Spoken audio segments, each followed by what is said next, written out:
Point येथील कुंडेश्वर घाट येथे भीषण अपघात झाला। यात निधीचे तुकडे करून कामे करणे किती घातक ठरले हे अधोरेखित झाले।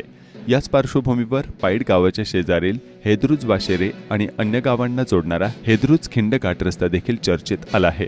या ठिकाणी देखील तुकडे करून अर्धवट कामे वर्षानुवर्षे सुरूच आहेत। यामुळे हा घाट धोकेदायक झाला असून संरक्षक रेलिंग किंवा भिंत या ठिकाणी नाही। लोक जीव धोक्यात घालून रोज प्रवास करत आहेत।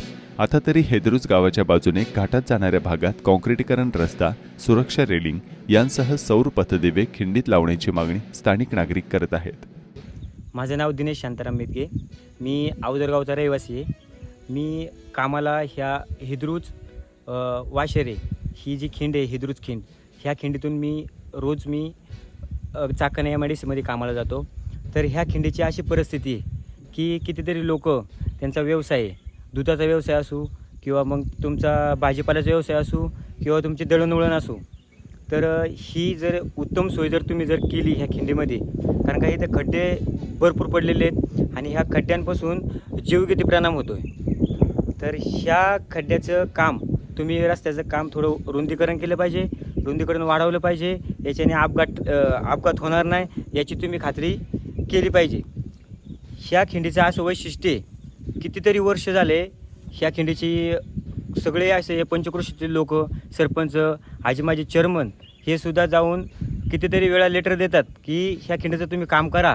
आमची ही पोरं आहेत, ही MIDC कंपनीमध्ये कामाला जातात रोज। इथं दूध व्यवसाय हा सुद्धा एक धंदा चालतो।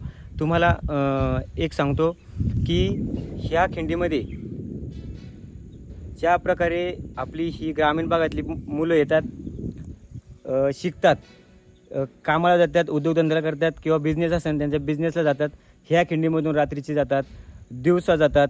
तर रात्रीचे ह्या खिंडीमध्ये जाताना जर तुम्ही जर सौर दिवे लावले किंवा रोड थोडासा मोठा केला तर त्याच्यातून दळणवळण चांगलं जाईल आणि साईडनी कठडे बांधा का जेणेकरून अपघात होणार नाही। आताच तुम्हाला मी एक सांगतो की कालच कुंडेश्वर या परिसरामध्ये काही पापळवाडीची एक महिला होत्या बचत गटामधल्या, त्या महिलांचा अपघात झालेला रात्रीचा प्रवास। हो, वन्य प्राणी इथे बिबटे आहे, इथे हरणे आहे, सांबरे आहेत, इथं भरपूर असे वन विभागाचे जीव आहेत का ते येतात जातात। त्यासाठी थोडं तुम्हाला दररोज दर्शन देतात? हो, रोज काय कोणते प्राणी बघितले तुम्ही? इथे मी सांबरं बघितलेत, परत लांडगे, कोल्हे हे खूप प्रमाणात आहे।